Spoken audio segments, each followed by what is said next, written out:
Eu vou cantar uma música que eu gosto muito. Aliás, era uma música que todos pudessem cantar, porque essa música, ela tanto é boa para nós e para o mundo inteiro, que é música de paz, e é do Padre Zezinho, e se fala assim: eu vou cantar uma canção,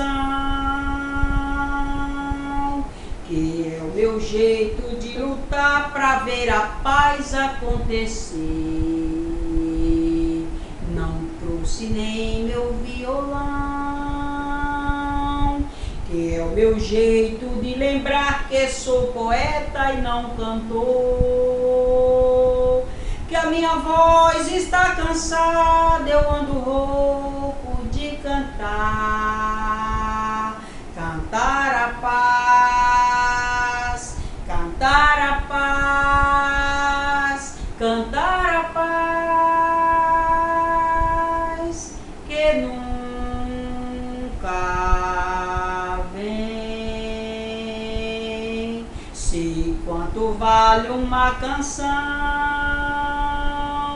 talvez não mude quase nada neste mundo sem amor. Sei que é quimera ou ilusão querer que um canto mude a ente do guerreiro ou do opressor. Mas assim mesmo eu canto forte na esperança de fazer a paz, fazer a paz, fazer a paz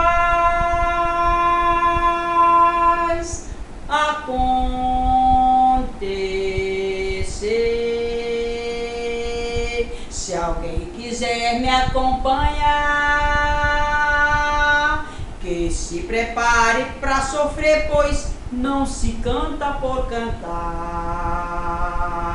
E se não sabe o que dizer, cante a esperança, a igualdade, a justiça e o perdão. E cante até perder a voz, mas nunca deixe de cantar. Cantar a paz, fazer a paz, plantar a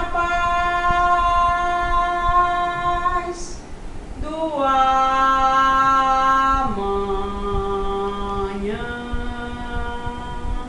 Cantem a paz, façam como eu. Se cada um fizer um pouquinho, nós todos juntos construiremos melhor um amanhã.